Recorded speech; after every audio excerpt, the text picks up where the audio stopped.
प्यारे व्यूअर्स, अस्सलाम वालेकुम। उम्मीद करती हूँ कि आप सब खैरियत से होंगे। अल्हम्दुलिल्लाह मैं भी ठीक हूँ।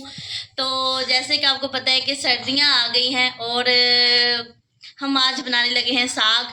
तो मेरी आपी जी आई हुई थी, उन्होंने आज जाना है, तो वो कह रही थी कि साग मैंने लेके जाना है।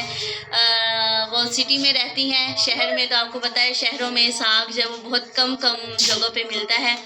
तो अभी मैंने इतना थोड़ा सा ये बना लिया है, काट लिया है और ये है मशीन साग को काटने वाली। इससे साग बहुत जल्दी से काटा जाता है ऐसे। तो अभी जो है थोड़ा सा बना लिया है, थोड़ा सा रहता है। घुमा लो उधर यार, क्या हो गया? ये थोड़ा सा रहता है, ये बनाना है अभी। और बस करो।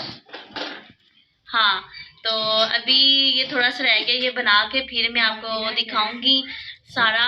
तो है ना, सर्दियों में ये वैसे बहुत मजे का बनता है। अभी हमने ये थोड़ा सा भी उधर भी पड़ा है, हमने काफी सारा बना के इसको फ्रिज में जमा कर लेना, फिर एक दो मत इसको मजे से खाना है।